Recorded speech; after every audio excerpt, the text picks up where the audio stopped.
Muy buenas tardes, muchas gracias de nuevo a todos ustedes por su presencia. Vamos a la segunda de las clases que estaban programadas de Victoria Camps. Nos acompaña esta tarde, ha venido expresamente de Barcelona, una de las personas responsables de la programación de la programación de toda la Fundación, Fundación La Caixa, que es Silvia Sauqué. Buenas tardes, Silvia, y muy buenas tardes a todos ustedes. No sé si lo había visto. Cuando quieras, Victoria. Sí. Es que tengo aquí, perdonen, tengo un problema. Mis habilidades informáticas son nulas. Bueno, eso... Y son 4 diapositivas, pero no las sé manejar. Ahora sí. Aquí, sí, estamos aquí. Bueno, pues muchas gracias de nuevo por estar aquí. Y vamos a retomar el tema del cuidado, ¿no?, que empezamos ayer, donde lo habíamos dejado, ¿no?, después de hacer un poco de historia de cómo aparece el concepto de cuidado, que es un concepto importante pero invisible e ignorado hasta hace escasamente 40 años. Y hacer un poco de historia de cómo ese concepto se ha ido desarrollando en principio dentro de la ética del cuidado, pero cómo también eso se ha cobrado una dimensión que va más allá de la ética y se asume como un atributo que debe tener la democracia. La democracia, dice Joan Tronto, debe ser una democracia cuidadora. Acabamos ayer diciendo que el cuidado debería ser un derecho social más. Y yo lo expresaba diciendo que deberíamos asumir la máxima de que, esto que dice aquí al final de la diapositiva, todos tenemos derecho a ser cuidados y todos tenemos el deber de cuidar, ¿no? Ayer estuvimos desarrollando mucho la idea de que el cuidado, si ha sido ignorado, ha sido porque ha sido un valor de la vida privada, de la familia, del que se han hecho cargo solo las mujeres. Por lo tanto, no se ha considerado un trabajo nunca, porque no ha sido un trabajo remunerado y no se ha considerado un trabajo productivo. Pero llega un momento en que ese valor se descubre como un valor que, en primer lugar, no debe ser solo una obligación de las mujeres, debe ser una obligación distribuida de otra forma en la vida privada, pero también tiene que asumirlo la vida pública. Es decir, las instituciones públicas, la política, los gobiernos, la democracia en general, debe convertirse en una democracia cuidadora, ¿no? Esa es una idea de una canadiense, una politóloga canadiense, Joan Tronto, que lo explica muy bien en uno de sus libros, Caring Democracy, ¿no?, hacia una democracia cuidadora. En ese libro dice, y esa es una de las citas con la que acababa ayer, que hay que concebir el cuidado como un valor público y un conjunto de prácticas públicas, reconociendo al mismo tiempo que el cuidado es altamente personal y en este sentido privado. Y esto me parece a mí una idea muy importante, ¿no?, porque a diferencia del resto de derechos sociales, son derechos que reclaman el derecho a la educación, el derecho al trabajo, el derecho a la vivienda, el derecho a la seguridad social. Son derechos que reclaman una intervención del Estado. Es decir, el sujeto de la justicia con respecto a esos derechos es el Estado. Los individuos no podemos hacer justicia, eso tiene que hacerlo el Estado. En el caso del cuidado, aunque yo creo que también debería convertirse en un derecho universal, porque el Estado tiene que garantizar que los cuidados estén organizados de alguna forma y que haya un apoyo a las familias, porque cada vez son más las necesidades de cuidado, y eso lo vimos también ayer con bastante detalle. En el caso del cuidado, la obligación no es exclusiva del Estado, es también una obligación privada, es también una obligación individual de las personas, ¿no? Entonces, a partir de esa idea, ¿no?, de la obligación de cuidar como una obligación pública y privada, debemos plantearnos, si decimos que todos tenemos derecho a ser cuidados y todos tenemos el deber de cuidar, ¿quiénes son ese todos? ¿Y cómo se distribuye la obligación de cuidar en ese todos, ¿no?, que le corresponde al Estado, que le corresponde a la familia o que le corresponde a los individuos, ¿no? Eso también lo explica o lo dice bastante bien Joan Tronto en una frase, que es esa que reproduzco aquí: el cuidado es un deber personal y público, lo cual quiere decir que un Estado que se haga cargo de las obligaciones de cuidado, lo que debe hacer es detectar necesidades y repartir responsabilidades. Las dos cosas son muy importantes, ¿no? Primero, detectar necesidades, porque en realidad los derechos sociales responden a unas necesidades básicas, ¿no? O, como lo dice, por ejemplo, John Rawls, a la necesidad de distribuir unos bienes básicos, ¿no?, que se pueden resumir en dos. Esos bienes básicos son libertad para todos, la igualdad de todos ante la ley, ¿no?, y libertad para todos, y al mismo tiempo igualdad de oportunidades. Pero eso se tiene que desarrollar en muchos elementos, ¿no? Y la detección de necesidades no la podemos hacer individualmente, porque individualmente nos hacemos cargo, en todo caso, de las necesidades que tenemos cerca, ¿no? Si yo tengo a mi marido que necesita, que empieza a tener Alzheimer, pues sé que ese es un cuidado del que yo me tengo que hacer cargo. O si tengo una persona en la familia discapacitada, pues ese es un cuidado del que yo me tengo que hacer cargo. Pero globalmente, atender a los cuidados de toda la población como una obligación pública, eso tiene que detectar, esas necesidades las tiene que detectar el Estado. Pero tiene que detectar necesidades y tiene que repartir responsabilidades, porque no todo es obligación del Estado. La familia tiene que seguir asumiendo las obligaciones que tiene y los individuos tienen que seguir asumiendo las obligaciones, ¿no? Por otra parte, el cuidado no tiene solo como objeto las personas, tiene como objeto hoy, que tenemos uno de los problemas más perentorios, es el del cambio climático y el cuidado del medio ambiente. Uno de los objetos de cuidado tiene que ser también la naturaleza, tiene que ser el medio ambiente, ¿no?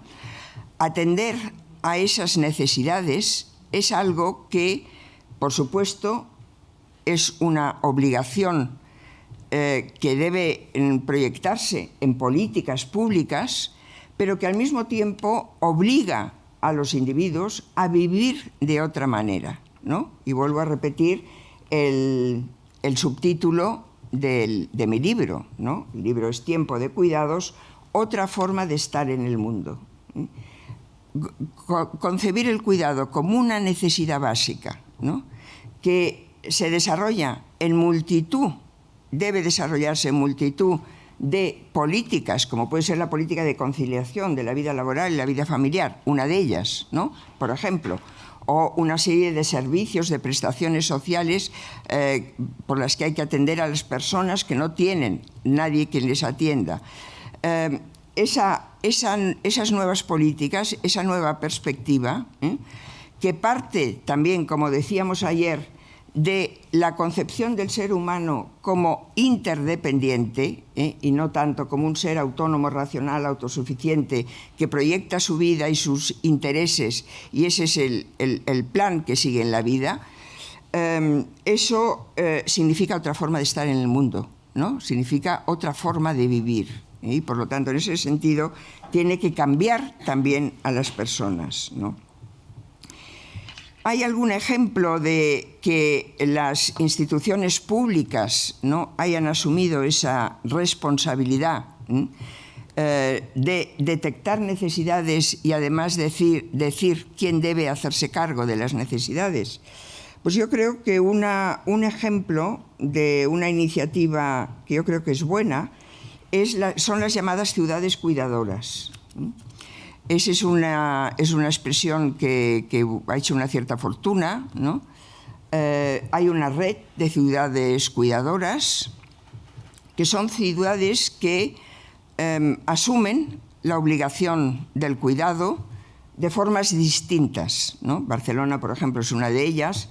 Madrid lo fue con el mandato de Manuela Carmena como alcaldesa, y hay otras ciudades en Europa que lo son, de distintos tamaños.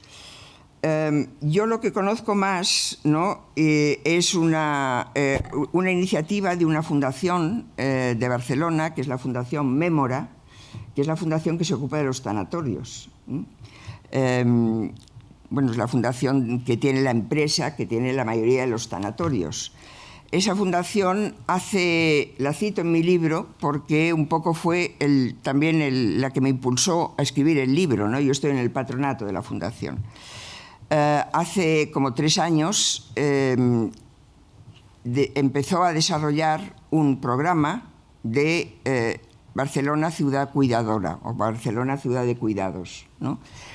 Y vino la pandemia y entonces ya, como tenía que paralizarse el trabajo de la fundación, tuvieron la buena idea de organizar una serie de grupos de trabajo que se comunicaron telemáticamente y acabaron haciendo un libro blanco sobre la forma de atender, de llevar a cabo el cuidado, concretamente a las personas en el final de su vida.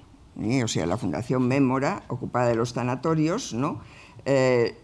Pensó que había ahí un fallo, una falta que había que llenar, un hueco que había que llenar, que era atender, sobre todo la idea de la soledad estaba muy presente, ¿no? Hay personas que mueren solas, que no las atiende nadie, que mueren solas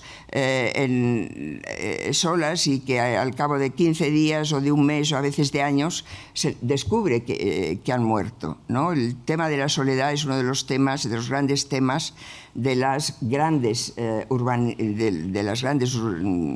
concentraciones urbanas. Entonces se hicieron una serie de grupos de trabajo desde la perspectiva de que hablar del cuidado no es competencia de un solo departamento, no es competencia, como también decíamos ayer, de la medicina, ni de la enfermería, ni de la asistencia social.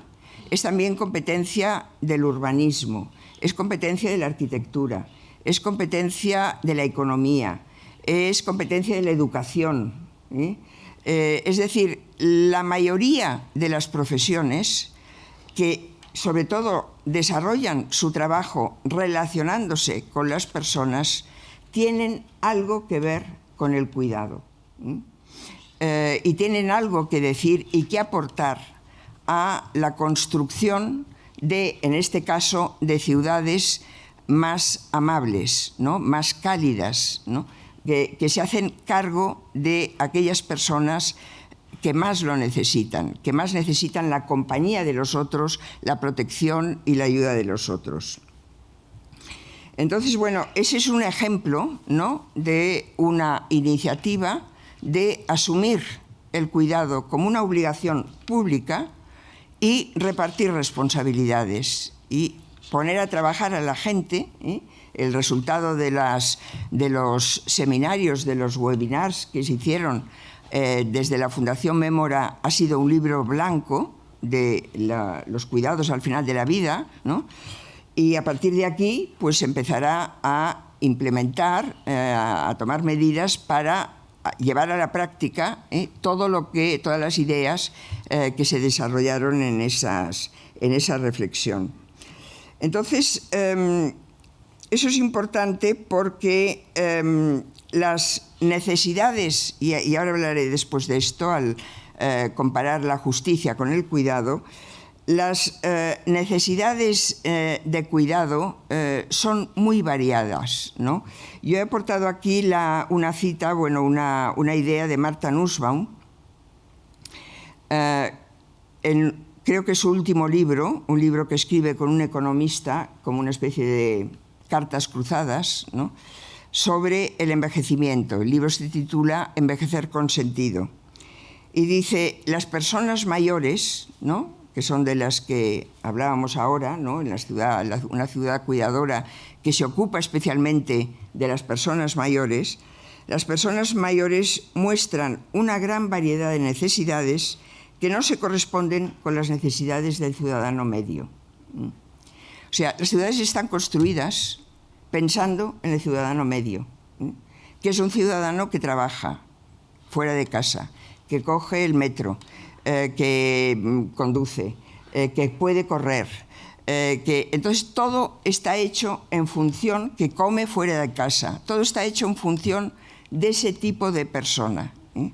En cambio, se descuida a aquel ciudadano que ya lleva otro tipo de vida porque sus necesidades ya son otras, ¿no? Si ustedes salen por la mañana a pasear, en cualquier ciudad está lleno de jubilados, está lleno de personas mayores, ¿no?, que van despacio, que pasean, ¿no?, que se sientan en los bancos, ¿no? Cuando empezaron a modernizar las plazas públicas, ¿no?, la gente se quejaba mucho porque los bancos eran todo menos cómodos para sentarse. Eran de diseño, pero no eran cómodos, ¿no? Entonces, todo eso es una concepción, ¿no?, que tiene que ver con cómo llevar a cabo los cuidados.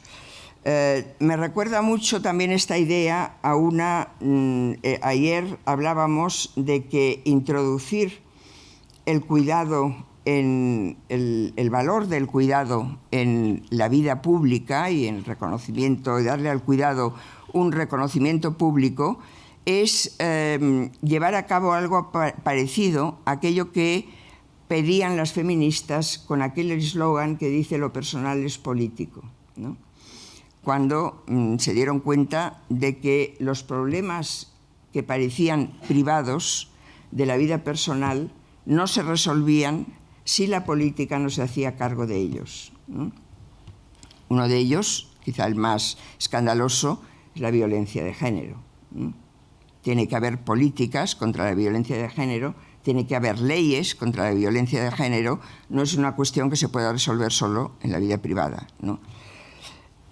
Entonces, en esa época hubo una iniciativa en el Parlamento italiano de un grupo de las feministas comunistas, que estaban entonces en el Parlamento italiano, que propusieron una ley que no prosperó, pero que la idea era muy buena, que llevaba el título Le donne cambiano i tempi, las mujeres cambian los tiempos, ¿no? Y lo que proponían era cambiar la concepción del tiempo que regula nuestra vida cotidiana, porque la concepción vigente del tiempo está hecha también a la medida de los hombres, no a la medida de las mujeres. Sobre todo a la medida de las mujeres, estoy hablando de los años 80 del siglo pasado, ¿no? Mujeres que todavía muchas de ellas son amas de casa, simplemente, ¿no? Y si no lo son, necesitan compaginar la vida laboral y la vida familiar y, por lo tanto, necesitan, por ejemplo, que las tiendas o los horarios incluso los horarios escolares o los horarios estén hechos a la medida de sus necesidades. Por ejemplo, abrir los días de fiesta, ¿no?, las tiendas, ¿no?, para poder hacer compatible la forma de vida laboral y familiar. Esa idea no prosperó como ley, es muy difícil cambiar la concepción del tiempo y la regulación del tiempo con una ley, pero la idea fue recogida también, por ejemplo, por las arquitectas, ¿no? Decían, la concepción de las casas, la construcción de las casas, de las viviendas familiares, es una construcción más masculina que femenina, donde, por ejemplo, la cocina, que es el lugar donde seguramente se pasa más tiempo, la mujer pasa más tiempo, es la habitación más pequeña en muchas ocasiones y que tiene menos luz, ¿eh? Y que está peor concebida. Y en cambio a lo mejor hay un despacho enorme para el señor de la casa que no usa nunca porque trabaja fuera de casa, ¿no? Entonces, eso, y lo mismo el urbanismo, ¿no? Circular por la ciudad, y no por una gran ciudad, por una ciudad incluso pequeña como la que yo vivo, en San Juan del Vallés, ¿no? Circular con un carrito de la compra, con un carrito de niños, con una silla de ruedas o incluso con un paraguas, ¿no? Es complicado porque las aceras son pequeñas, porque hay postes y hay que bajar de la acera y volver a subir. Es decir, no está hecho pensando en las necesidades de todo el mundo y en las diferencias que implican esas necesidades. Por lo tanto, una democracia cuidadora debería ser capaz de pensar en todas estas cosas, ¿no? Y pensar en todas estas cosas, digo, no es una cuestión únicamente privada, sino también pública. He añadido aquí algo que va más allá del cuidado de las personas, porque es algo que también es una extensión que da incluso más valor al cuidado, que es el cuidado de la naturaleza, del medio ambiente, ¿no? El cuidado de la naturaleza, la preocupación por la transición ecológica, lo que hoy llamamos la transición ecológica, es también algo que tiene que ver con esa disposición a cuidar de todo aquello que finalmente nos afecta a nosotros. Es decir, no afecta solo a los animales, a las plantas, a la pureza del aire, nos afecta finalmente también a nosotros. Y he puesto aquí una cita de Edgar Morin, que a propósito de la pandemia escribió un librito, ¿no? Edgar Morin es ya centenario y por lo tanto ya no está mucho por la labor de escribir, pero tiene una cabeza lucidísima y por lo tanto y lo sigue haciendo. Escribió un libro titulado Cambiemos de vía, ¿no? A partir de la pandemia deberíamos cambiar de vía, ¿no? E ir en otro sentido, ¿no? Y en ese libro decía: vivimos en un mercado planetario que no ha sabido suscitar fraternidad entre los pueblos, ¿no? Ese suscitar fraternidad, que es como la virtud, que debería ser complemento de la justicia, ¿no? Ayer hablábamos, habría que ir a un cambio de paradigma, ¿no? No somos los individuos autónomos, racionales, autosuficientes, que nos ha acostumbrado a pensar la filosofía moderna, desde Hobbes hasta Casey Rawls, sino somos animales, como dice McIntyre, animales racionales dependientes. Dependemos los unos de los otros y dependemos de la naturaleza, como se ha visto muy bien con la pandemia, ¿no? El virus ha aparecido seguramente por el maltrato a la naturaleza.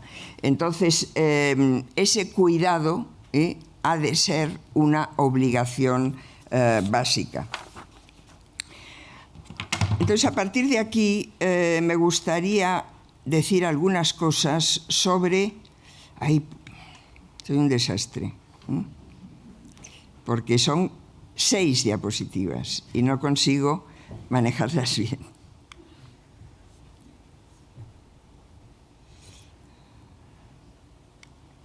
Bueno, es que hay una en medio. ¿Esta? No me sale. ¿Nadie me puede ayudar?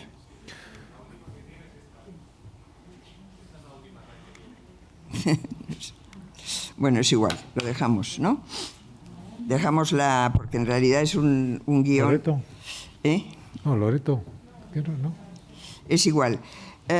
A partir de aquí quería hablar de la relación entre justicia y cuidado, ¿no? Porque ayer, cuando empezamos con la obra de Carol Gilligan, que es la primera persona que habla del cuidado como un valor que desarrollan las niñas y no los niños, ¿no? En el célebre dilema, ¿no? que ella se plantea ante el tener que robar para... a ver si ahora no. Que se me apaga. ¿No? Esta, vale. A partir del dilema de Haynes, que es tener que robar un medicamento para asistir a una persona que lo necesita, que está enferma y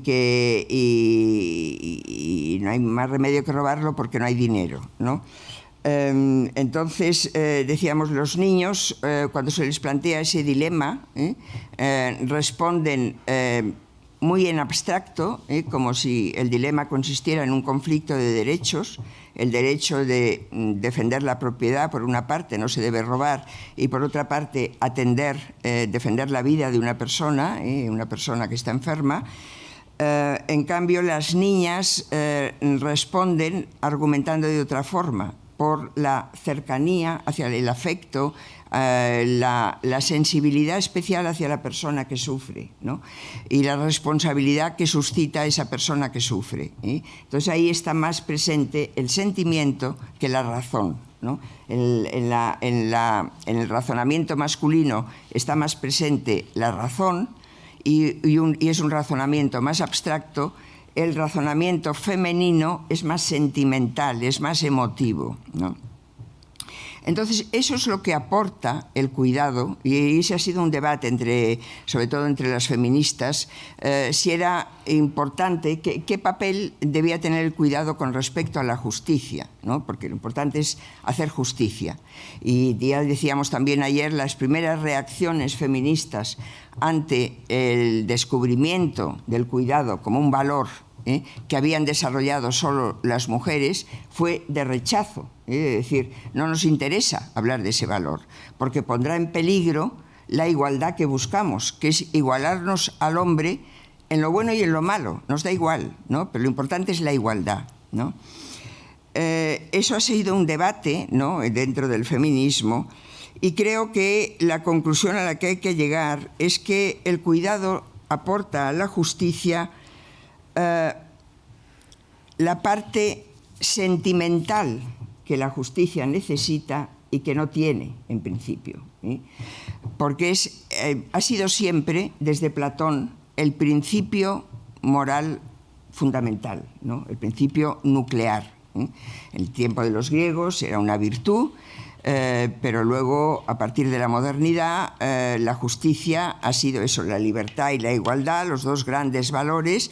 Todos somos iguales ante la ley y todos debemos tener acceso a unos bienes básicos, ¿no? Esos son dos principios de justicia fundamentales.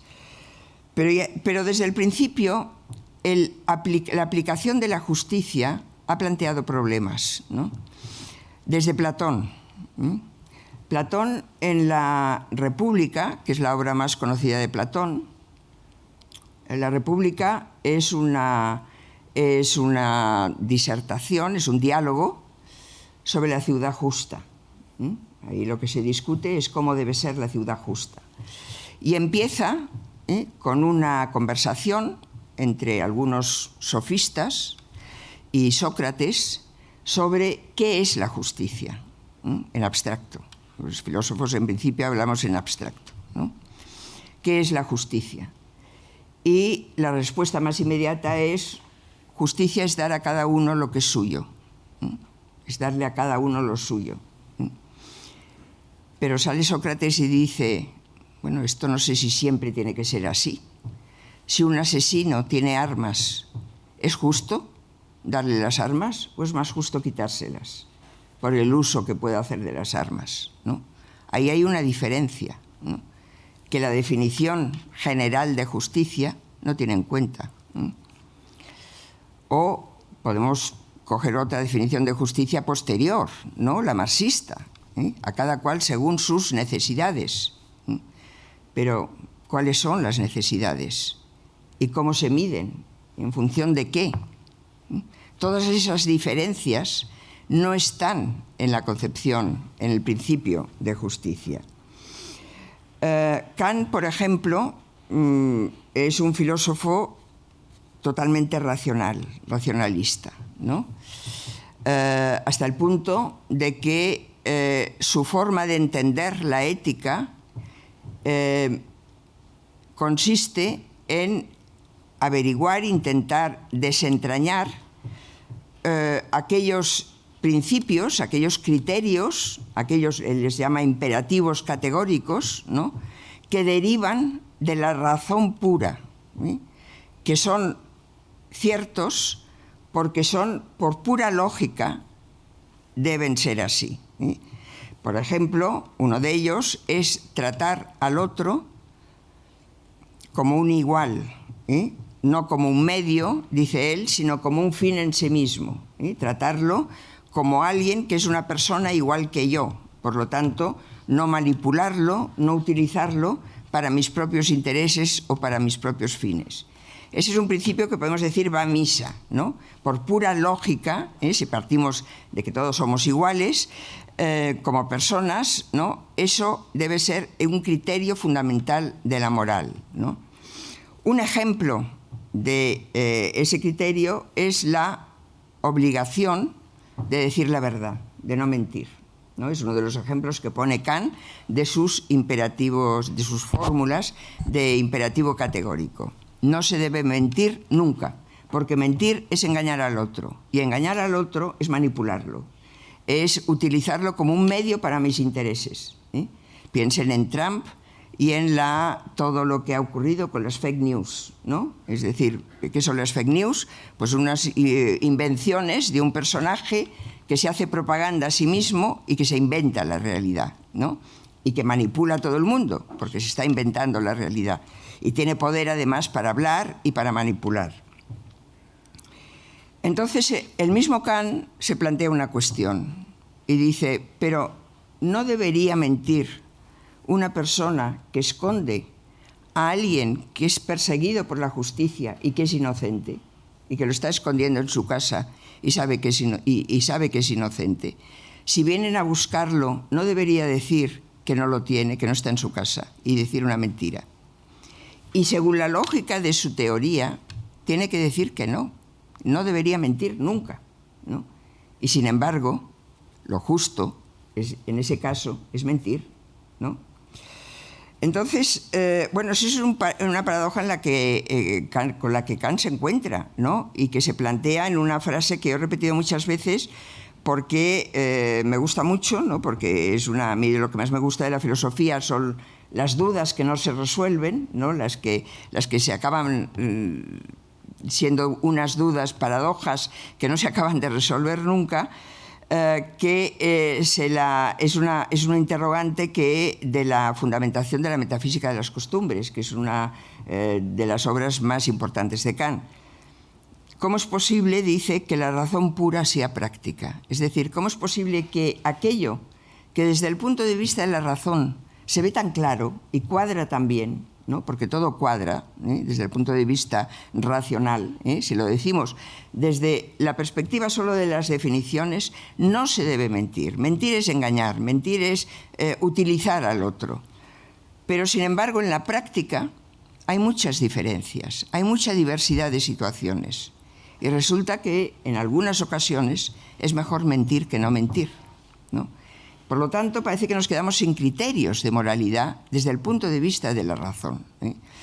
Por otra parte, cuando Kant se plantea esta pregunta, ¿no?, ¿cómo es posible que la razón pura sea práctica?, lo que está diciendo es, sí, yo veo muy bien qué es lo que debo hacer, pero en la práctica no lo hago siempre, ¿eh? Es aquello que dice el Evangelio.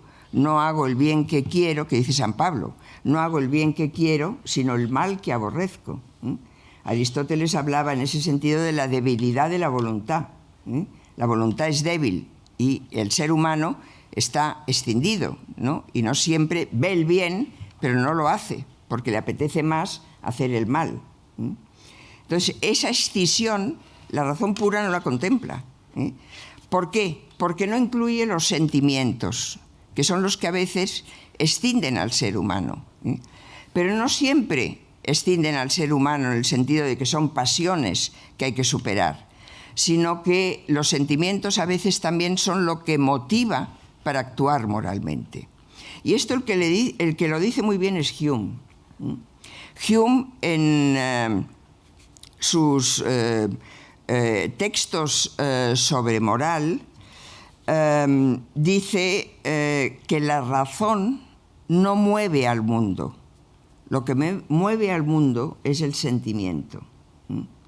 Es decir, si solo nos basamos en razones, no acabaremos haciendo lo que decimos que hay que hacer. Hace falta un sentimiento que nos empuje a hacer. Es decir, si no nos indigna la injusticia, nos dará igual la injusticia. Piense lo que ha pasado en la guerra, ahora con la guerra de Ucrania, ¿no? Europa se ha volcado con los refugiados. No se volcó con Siria, que estaba en una situación parecida. ¿Por qué? Porque los ucranios están cerca, están en Europa, los sirios no. Y esa cercanía hace que la simpatía, que para Hume es la base de la moral, la simpatía, el sentir con el otro, sea más honda, sea más profunda, ¿no? Sentimos con aquellos que sufren, pero los que sufren y están muy lejos ni siquiera los vemos, o los vemos de otra forma, ¿no? Entonces Hume, en ese sentido, yo diría que es más lúcido que Kant, ¿no? Él dice, no se puede construir una moral prescindiendo de los sentimientos. Es más, el principio de la moral no es la razón. El principio de la moral es un sentimiento que tenemos todos los humanos, que es la simpatía. La simpatía significa sentir con el otro, ¿no? Es la misma palabra que compasión, ¿no? La compasión es latín y simpatía es griego, ¿no? Sentir el sufrimiento del otro y también sentir la alegría del otro. ¿Qué pasa? Que esa simpatía está mal distribuida. O sea, normalmente pues pasa lo que ha pasado con los ucranios, ¿no? Con los que están cerca, esa simpatía se pone de manifiesto con una actividad a favor, con una solidaridad a favor de los que sufren. Cuando están lejos, no se traduce la simpatía en esa actividad. No hay nada, no se hace nada a favor de los que sufren. Por eso, dice Hume, hace falta la justicia. Pero no porque sea un principio racional. Dice más bien, Hume dice que es una virtud artificial, es una convención. En cambio, la simpatía, la benevolencia, es una virtud natural, connatural al ser humano. La otra no. La otra es una imposición del Estado para distribuir mejor la simpatía. Es decir, no solo hay que ayudar al que está cerca, hay que ayudar a todo el mundo, ¿no? Y por lo tanto tiene que haber pues una regulación, una serie de leyes que nos obliguen a ser solidarios, incluso con aquellos cuya vida nos afecta muy poco, ¿no? Dice concretamente Hume que la justicia es una virtud celosa y artificial, ¿no? O sea, no solo artificial, sino celosa. O sea, es una virtud que no tiene ningún atractivo para el ser humano. Entonces, desde estas consideraciones, a mí me gusta mucho lo que dice una feminista que ha dedicado sobre todo un libro al cuidado, que es Virginia Held, que va más allá de lo que dijo incluso Gilligan cuando dice el cuidado es tan importante como la justicia. Es decir, no, la justicia sola no basta.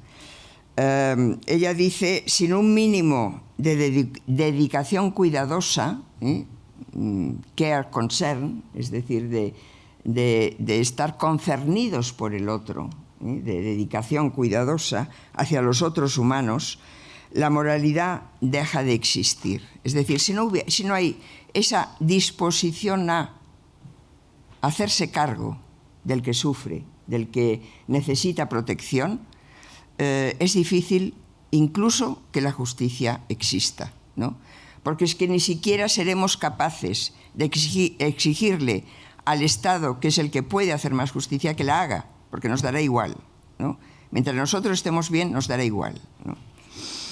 Entonces hay que ir, eso lleva, a una consideración sobre las obligaciones del Estado que me voy a saltar porque me estoy alargando mucho, pero lleva a lo que yo llamo las, a ver si ahora lo acierto, las dos dimensiones del cuidado, ¿no? Que es que hay que ir hacia un estado social, como decía antes, ¿no? Que se haga cargo del derecho al cuidado social y solícito de derecho, ¿no? ¿Qué quiere decir esto? A ver, la ética de principios, como es la ética de la justicia, ¿no? Que hay unos principios básicos que hay que aplicar, genera una serie de dudas, ¿no? Como la que me he referido de Platón o la de Kant con la mentira, porque ignora las diferencias. Es decir, parte de que todos somos iguales, todos tenemos unos derechos básicos y eso es lo que hay que garantizar. Pero desde la justicia, la ley es la misma para todos, ¿no? Ese es un principio fundamental. Por lo tanto, es difícil atender a las diferencias individuales. La ética del cuidado, en cambio, no parte de principios. Y lo veíamos en el dilema de Haynes que se plantea Gilligan. Es decir, no se trata de ver si vale más el proteger la propiedad o proteger la vida de las personas, dos derechos fundamentales. Se basa en una relación de afecto con el otro, por lo tanto, en una relación muy particular, muy singular, ¿no? Que es el otro que tengo al lado, que tengo cerca. El cuidado, lo decíamos también ayer, va destinado, sobre todo hoy, y el problema que plantea hoy, es el cuidado de las personas dependientes, ¿no? Que cada vez abundan más por el envejecimiento de la población, ¿no? Pero todas las dependencias son distintas, ¿eh? No todas las personas son dependientes de la misma forma, ¿no? Por lo tanto, para atender a las personas dependientes hay que tener en cuenta las matizaciones de la dependencia, en qué consiste la dependencia, para poder tratarlas bien. Y para eso hace falta no solo que haya unas políticas de cuidado y una voluntad de cuidar al otro, sino una manera de hacer distinta, ¿no? Esas son lo que yo llamo las dos dimensiones del cuidado. Por una parte, hay que dispensar cuidados, ¿eh? El Estado debe ser un dispensador de cuidados, de servicios de cuidados. Pero por otra parte hay que actuar con cuidado en la relación con los demás, ¿eh? Hay que tener esa dimensión de cuidado que tiene que ver con el carácter de la persona, ¿no? Con cultivar el carácter de una forma determinada. Esto lo dice muy bien un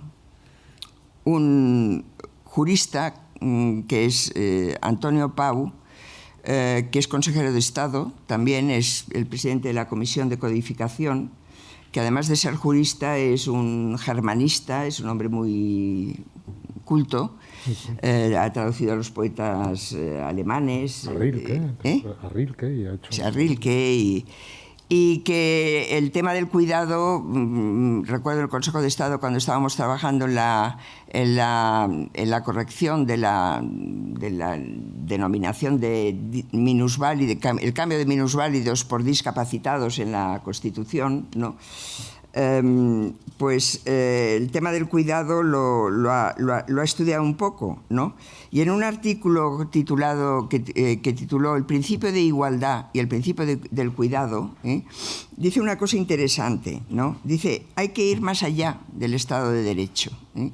Hay que ir, como he dicho en una frase que he repetido aquí, hay que ir hacia un Estado solícito de derecho, ¿eh? Es decir, un Estado que atienda a las personas de otra forma a como las atiende, ¿eh? No solo que ofrezca una serie de prestaciones y de servicios, sino que atienda a las personas de otra forma. Y utiliza para ello una palabra alemana y un ejemplo de la ley de contratos alemana. La palabra es Rücksicht. que significa algo así como consideración. Y dice, en la ley de contratos se dice que el contenido contractual debe realizarse con cercanía y ayuda. Es decir, no solo se regula el contrato para que sea correcto, sino que además el contrato, nada menos, ¿no?, debe realizarse con cercanía y ayuda, es decir, con consideración hacia las partes que realizan el contrato. Y es el que también distingue en este artículo entre el cuidado como trabajo, es decir, como el trabajo dedicado a atender a las personas que necesitan cuidados, y el cuidado como solicitud, como, podríamos decir, como acompañamiento, ¿no?, como cercanía, que revierte en una serie de virtudes, en una forma de atender al otro. No sé si han visto ustedes las películas de Ken Loach. A mí me gustan mucho, ¿no?, sobre todo las que van dirigidas a hacer una crítica de la administración, básicamente, ¿no? Hay una, me parece que es Yo, David Blake, me parece que es una que es muy crítica, ¿no?, de todos los impedimentos de la burocracia que no consideran al individuo, la singularidad del individuo, ¿no? Y la última, que es esa que se titula Sorry I Missed You, que es hace una crítica del trabajo de mensajería, ¿no?, que es un trabajo también que se hace a destajo y, en fin, que hay que cumplir con un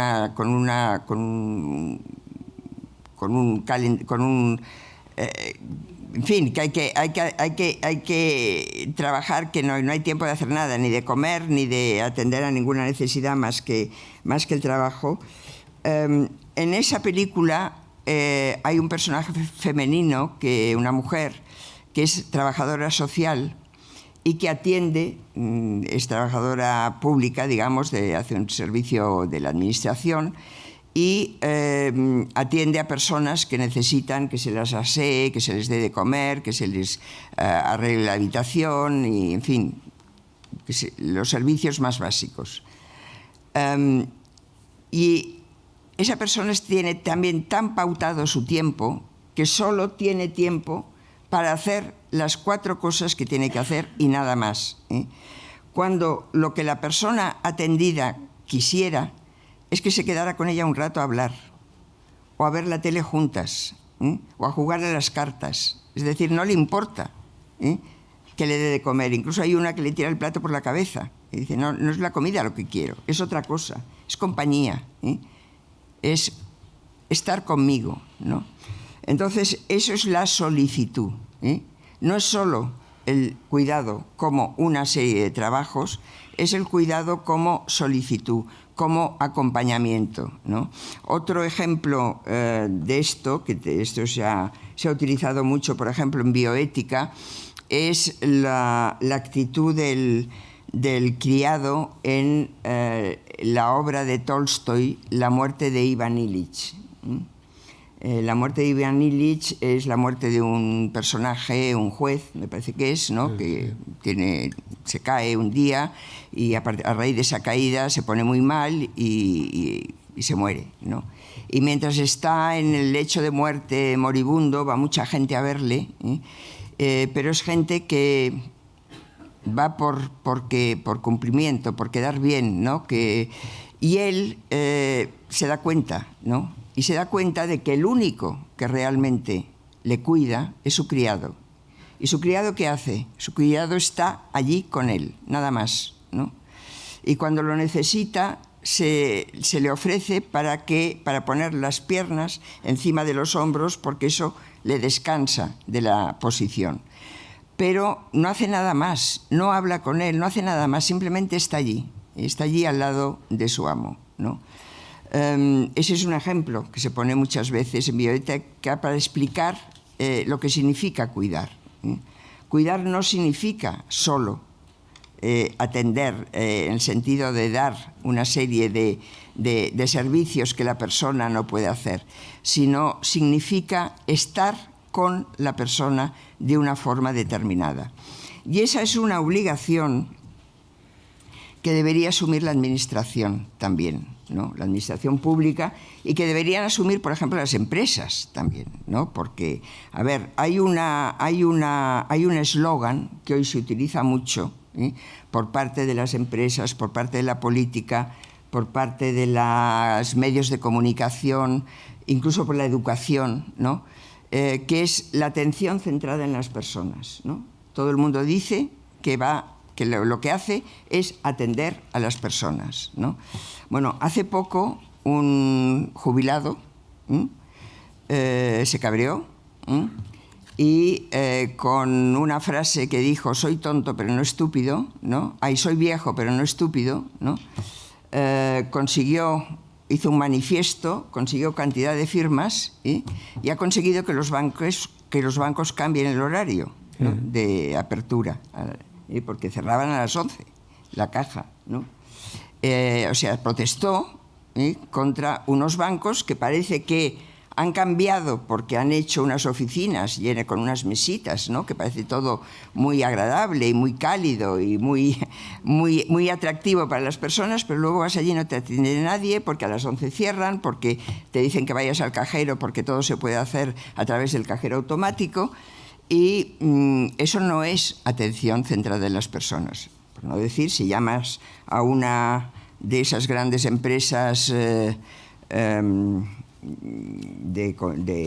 eléctricas, por ejemplo, o las eléctricas o de telefonía, ¿no?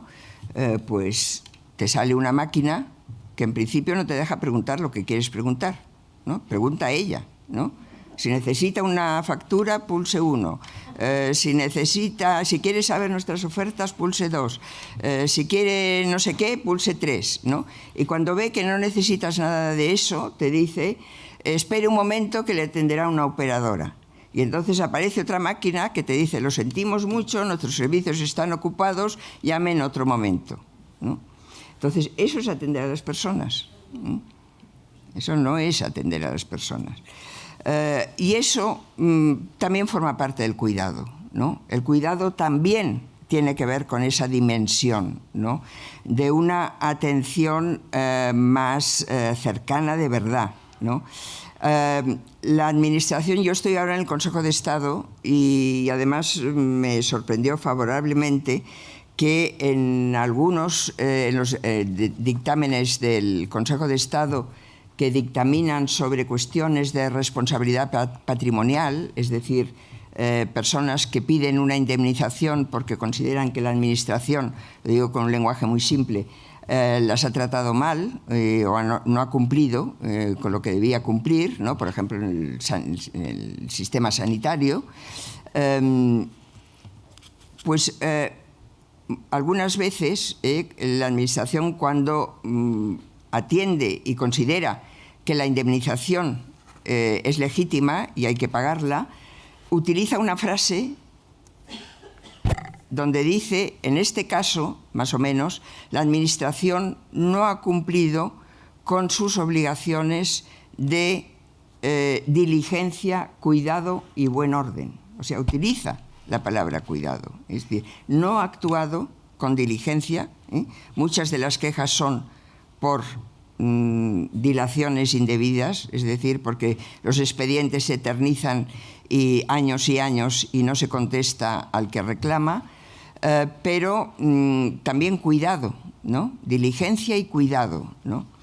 Y existe un derecho a la buena administración, es decir, en la Carta de Derechos Humanos, de Derechos Fundamentales de la Unión Europea, el artículo 41 dice que los asuntos deben ser tratados de forma imparcial y equitativa y en un plazo razonable, ¿no? Esto tiene que ver con el cuidado, ¿no? Es una dimensión, digo, que yo creo que sobre todo la administración pública, porque es pública, ¿no? Y porque funciona con el dinero de todos, pero todas las profesiones que tienen que ver que hacen algo que tiene que ver con el bienestar de las personas, deberían desarrollar esa dimensión del cuidado. Tiene que ver con lo que decía antes de las ciudades cuidadoras y de la implicación de todas las profesiones en ese trabajo. La dimensión del cuidado como parte de la actividad profesional. Y eso significa desarrollar una serie de virtudes, ¿no? A mí la ética de las virtudes siempre ha sido la ética en la que más me he centrado y más he desarrollado en toda mi vida dedicada a la filosofía, porque creo que es el tipo de ética que realmente más necesitamos. Es decir, sabemos de sobra cuáles son los grandes principios de la ética, sabemos de sobra cuáles son los valores fundamentales, los conceptos los tenemos. Lo que falta es lo que se dice muchas veces: esto no se hace porque falta voluntad. Lo decimos de los políticos, pero lo podríamos decir de cualquiera. Falta voluntad para hacer las cosas como hay que hacerlas, ¿no? Para que haya voluntad tiene que haber una buena disposición para hacer las cosas. Y esa buena disposición es lo que hace que una actividad sea una actividad virtuosa. Aristóteles, que para mí es el que define mejor el concepto de virtud, dice que la virtud es una disposición adquirida voluntaria. Nadie nace siendo prudente, siendo valiente, siendo templado, siendo generoso, siendo amable, siendo respetuoso, ¿no? Hay que adquirir todo eso. Hay que adquirirlo como si fuera una segunda naturaleza de la persona, ¿no? De tal forma que uno es una persona templada, ¿eh? La templanza es una virtud absolutamente anacrónica, ¿no? Pero creo que es una de las virtudes más necesarias hoy, ¿no? Una persona templada lo es cuando ha hecho muchos actos de templanza, podemos decir, ¿no? Y ha adquirido esa naturaleza templada, ¿no? Es la formación del carácter, es lo que no ha sabido hacer el liberalismo, ¿eh? Construir ciudadanos virtuosos, ciudadanos cívicos, ¿no? Preocupados por los demás y no solo por un interés propio. Entonces, con respecto a las virtudes del cuidado, es la misma Joan Tronto que habla de dos virtudes que creo que son muy oportunas, que son difíciles de traducir, la attentiveness y la responsiveness, que podríamos traducir como la capacidad de atender a las necesidades del otro y la respuesta a esas necesidades, ¿no? Porque, claro, una cosa es atender y otra es responder con una acción, ¿no? Que lleva a paliar, a satisfacer esas necesidades que no están cubiertas o no están satisfechas, ¿no? Creo que las dos virtudes tienen que ver con una de las virtudes que yo diría que son más olvidadas de la democracia, que es el respeto. Hemos hablado de la tolerancia muchas veces como la virtud propiamente democrática, ¿no? El tolerar al otro es una virtud propia de la democracia moderna, ¿no? Se empieza a hablar de la tolerancia con Locke y con Voltaire, es decir, en la modernidad.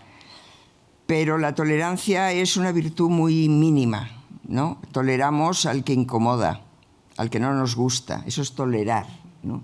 Respetar es atender al otro, ¿eh? Y ahí es muy importante el recordar el origen etimológico de respetar, que es re-spicere, que significa volver a mirar. Respetar al otro es volverlo a mirar, no pasar de largo, detenerse en el otro, ¿no? Y esa atención, ¿no? Que precisamente porque implica eso, un detenerse, puede llevar a la acción, que es lo que hace falta, ¿no? Bueno, voy a acabar ya.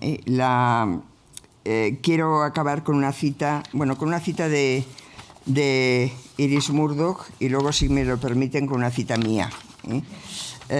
Iris Murdoch, que es una filósofa muy peculiar, ¿no? Pero que tiene un libro muy interesante por lo distinto de todos los demás, que sobre el bien, ¿no? Dice que la moralidad no solo tiene que ver con la acción, sino también con saber escuchar, esperar, ser paciente, confiar.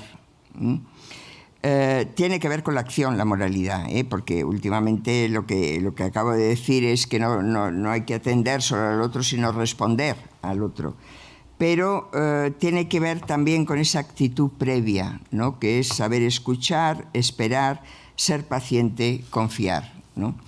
Y bueno, ya para acabar, pues les voy a leer un párrafo de la introducción a Tiempo de Cuidados, porque creo que resume bastante todo lo que he dicho entre ayer y hoy, ¿no? Y sobre todo lo resume desde la perspectiva de estas dos dimensiones del cuidado, que yo creo que es quizá lo más original del libro. Cuidar consiste en una serie de prácticas de acompañamiento, atención, ayuda a las personas que lo necesitan, pero es al mismo tiempo una manera de hacer las cosas, una manera de actuar y de relacionarnos con los demás. El cuidado es un trabajo gratuito o remunerado, pero no es un trabajo cualquiera. Cuidar implica desplegar una serie de actitudes que van más allá de realizar unas tareas concretas de vigilancia, asistencia, ayuda o control. El cuidado implica afecto, acompañamiento, cercanía, respeto, empatía con la persona a la que hay que cuidar. Una relación que debe ocultar la asimetría que por definición lo constituye al cuidado, porque entre el que cuida y el cuidado hay una asimetría, pero lo que hay que intentar es que esa asimetría no se note demasiado. Bueno, muchas gracias por la atención.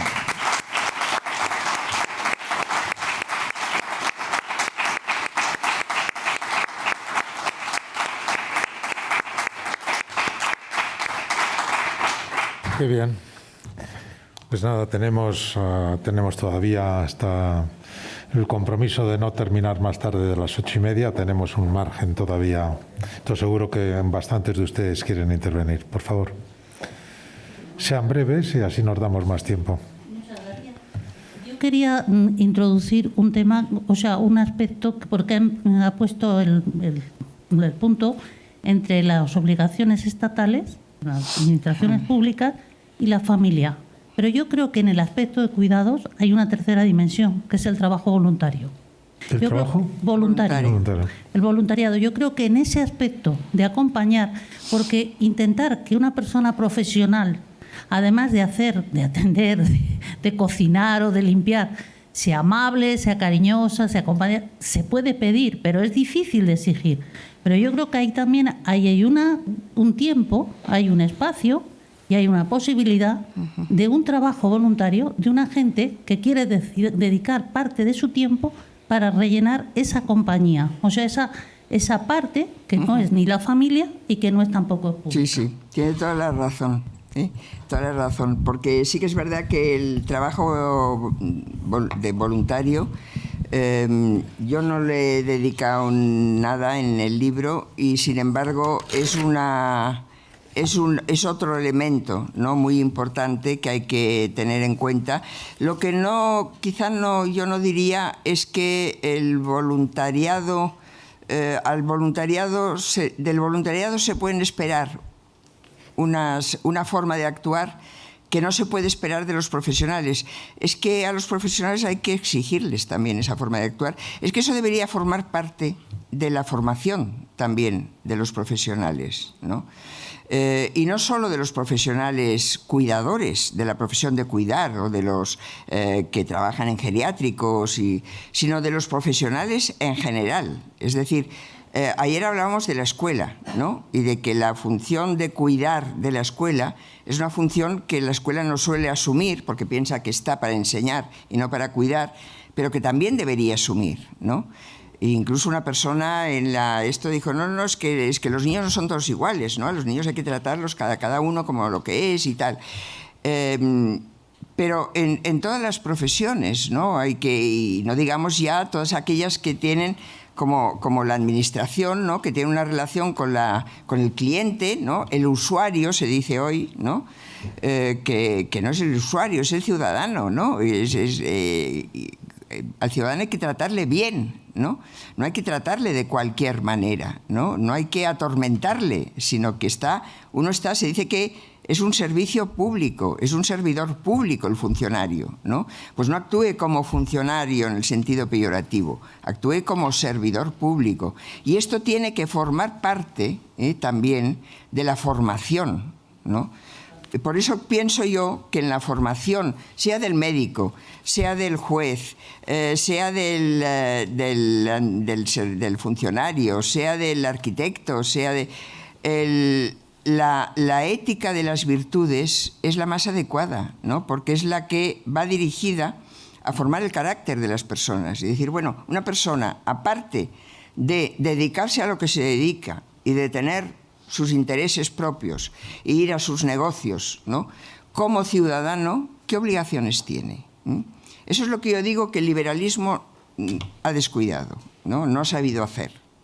Por eso falta cohesión social, y por eso las virtudes cívicas brillan por su ausencia, ¿no? Y cuando están presentes es porque ocurre algo, como la guerra de Ucrania, que es algo que nos afecta mucho, ¿no? Y que lo vemos como muy escandaloso porque está muy cerca, ¿no? Pero no por otra razón. Muy bien. Sí, ha ido otra... Perdona, he visto antes aquí Valerio Rocco, que pasó por esta tribuna. Sí, gracias. La verdad es que ha sido una conferencia magnífica.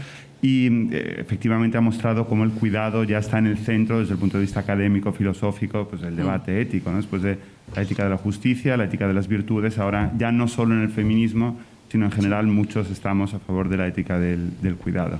Pero en la vida pública, ¿no?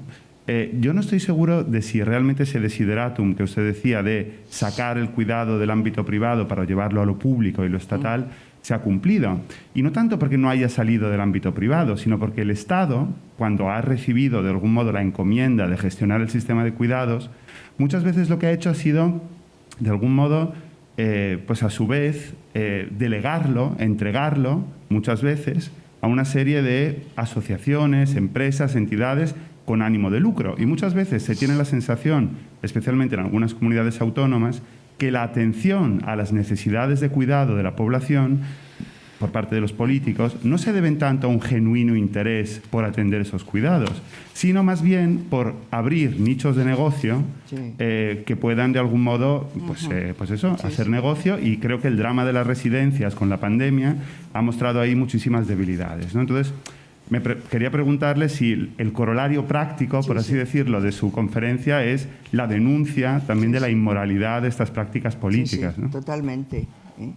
Totalmente, porque bueno, las residencias, lo que ha ocurrido con las residencias es el caso más escandaloso, no solo porque son negocios privados o sea, la primera reacción cuando se empezó a criticar lo que ocurría en las residencias, lo que ocurría primero porque no se les atendía médicamente, ¿no? Porque los hospitales estaban saturados, allí había solo personas ya muy mayores que, bueno, pensaban, bueno, pues no les toca ya, ¿no? Porque primero son los jóvenes o los que no son tan mayores.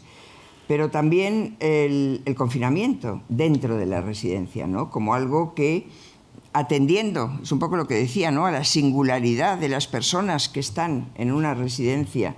La mayoría de ellas están allí porque son dependientes o porque tienen cognitivamente tienen desórdenes cognitivos graves, ¿no?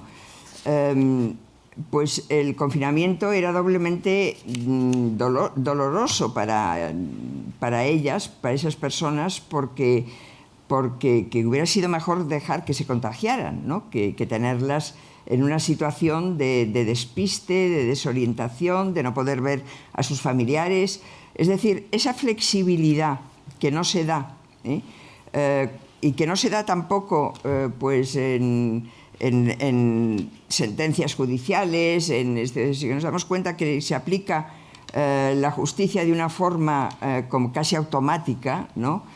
Esa flexibilidad no necesita algo más allá de tener unos protocolos, de tener unos principios, de tener una unas directrices de cómo se debe actuar.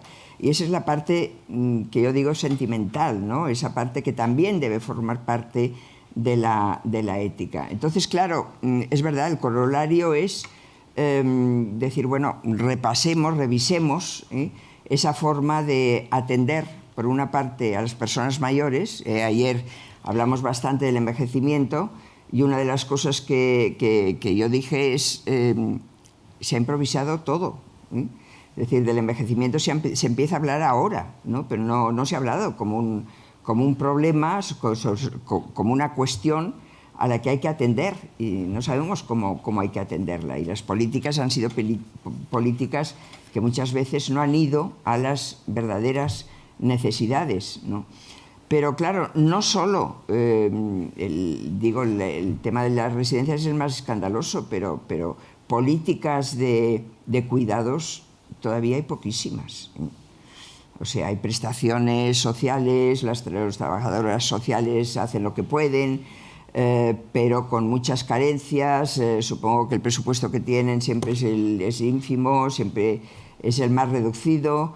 Y políticas de conciliación laboral y familiar ahora se empiezan a desarrollar como un imperativo, además, impuesto a las empresas, ¿no? Las grandes empresas tienen políticas de igualdad porque les obligan a tenerlas, pero claro, todo eso no está nada desarrollado entre nosotros, ¿eh? En otros países, en los países nórdicos, por ejemplo, pues los permisos de maternidad, de paternidad, todo eso está mucho más desarrollado.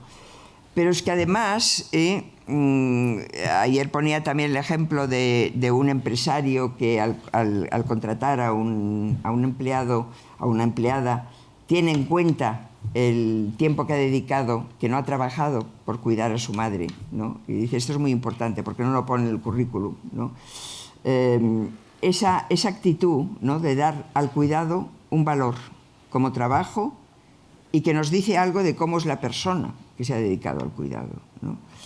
Ese es el paso que hay que dar, ¿no? Darle un valor y un reconocimiento político, social, ético, ya lo tenemos, ¿no? Pero todo eso y también personal, ¿no? Parece que allí al final hay una palabra... Ah, perdón. Bueno. Muchas gracias por la conferencia. Me ha parecido muy interesante lo que nos ha aportado. Y bueno, el valor del cuidado, yo creo que aparte de todas las profesiones que son más específicas de cuidar, creo que el valor del cuidado estaría en el día a día de unos para otros. Ahí pienso yo que sería el sumum, ¿no? Y aparte de eso quería pedirle que por favor dijera algo del cuidador y de los cuidados que requiere el cuidador, porque cuidar es muy agotador, sobre todo si es a largo plazo y de una forma continua, ¿no? Entonces, por favor, si puede hablar algo de esto. Sí, incluso del autocuidado. En el libro dedico un capítulo al autocuidado como una obligación también, pero que es cuidarse a sí mismo para cuidar a los demás, ¿no? O sea, que no debe ser algo, como se entiende hoy a veces el autocuidado, ¿no? Que es el cuidado del cuerpo, digamos, ¿no? Y el gimnasio y el fitness y el mindfulness y en fin, no es solo eso el autocuidado, ¿eh? El autocuidado tiene una dimensión más amplia, ¿no?, que tiene que ver con el examen de uno mismo y ver hasta qué punto pues, la forma en que distribuye sus responsabilidades es la adecuada, ¿no? Esto tiene que ver con un concepto griego que es la epimeleia, ¿no?, que además la utiliza Foucault, que es cosa un poco rara. En fin, sí que es verdad que el cuidador... hay que cuidar al cuidador también, ¿no? Y eso es lo que determina la necesidad de que haya políticas de cuidado, ¿no? Y que el Estado no desatienda los cuidados, porque las derivaciones que ha ido, la evolución que ha ido teniendo la sociedad hace que las necesidades de cuidado hayan crecido mucho. Y uno cuando acaba de cuidar a sus hijos, tiene que empezar a cuidar a los padres, ¿no? y eso no se acaba nunca, ¿no? Y es verdad lo que dice, que el cuidado es un esfuerzo y es un sacrificio continuo que obliga a establecer prioridades en la vida de cada uno y decir, bueno, ¿qué dejo? ¿Qué sacrifico para poder atender lo que tengo que atender? Y ahí es donde hace falta ayuda externa. Ayuda externa, el que puede pagársela, se la paga y no tiene problema, pero la mayoría de la gente no puede pagársela y necesita ayuda de un Estado social de derecho, ¿no? Que atiende a las necesidades sociales, ¿no? Por eso creo que hay que acabar convirtiendo, igual que tenemos un sistema nacional de salud, deberíamos tener un sistema nacional de cuidados. Porque es verdad que en el terreno de la salud hemos avanzado mucho y que las necesidades están básicamente atendidas, con problemas, con falta de recursos, con déficit de profesionales, pero tenemos un sistema bastante sólido y potente, y con la pandemia hemos visto que hay que apoyar más ese sistema. Un sistema de cuidados no lo tenemos. Tenemos algunas cositas, ¿no? Pero la ley de la dependencia, por ejemplo, fue un fracaso. Una ley sin recursos y que no se pudo aplicar. Y entonces, bueno, algunas comunidades han hecho alguna cosa, pero poco, ¿no? Entonces, todo eso es de cara al cuidador también, ¿no? Y no solo de cara al que tiene que ser cuidado, ¿no? Porque claro, no podemos pensar que, igual que en un momento determinado decidimos que de la educación de los hijos tenía que hacerse cargo una institución, que es la escuela, ¿no? Y organizamos eso, ¿no? Pues el cuidado del cuidado también tiene que hacerse cargo instituciones varias, dependiendo de los cuidados, y no decir que eso es una cuestión privada, porque no es privada solo, pero también es privada, ¿no? Me parece que hay otra palabra pedida. Sí, por favor. Yo lo primero que quería hacer aquí, al final... Y perdón, que la he ido retrasando yo darle la palabra. No se preocupe, sí, yo había pedido la palabra después de ella. Primero quería agradecer estos 2 días hablando del cuidado, porque me parece que es muy importante y creo que hay que hablar cada vez más de todo esto y de visibilizarlo. Y hoy especialmente cuando ha hablado de la soledad y ha mencionado que la Fundación Mémora en este periodo de pandemia, durante este periodo de pandemia que hemos tenido, se ha ocupado de elaborar un documento sobre la soledad. Sí que me gustaría aportar, y en deferencia a la casa en la que estamos, que la Fundación La Caixa tiene un programa desde hace tiempo que se llama Final de Vida y Soledad, que es bastante potente, que trabaja sobre todo con voluntarios que acompañan a personas que están en final de vida y que están solas. Sí, sí. Sí, creo que además está en relación con la Fundación. La Fundación se ha puesto en relación con ese programa porque es importante el programa, sí, es potente. Sí. Qué bien que lo haya usted puesto de manifiesto. Estamos en la Fundación. Sí. Muy bien. ¿Algo más? Me dejan a mí una pequeñísima acotación, que no es una pregunta ni... Estaba pensando a propósito del Sistema Nacional de Cuidados. Miren, yo creo que hay un momento en la democracia española, viendo un poco las cosas en perspectiva, que va de 1986 a 2006. Son esos 20 años que van a acabar siendo un poco los 20 gloriosos, ¿no? Pero miren, en 1986, Sistema Nacional de Salud, o la Ley General de Salud, ¿no? Una ley magnífica que efectivamente ensancha y universaliza a prestaciones, etcétera.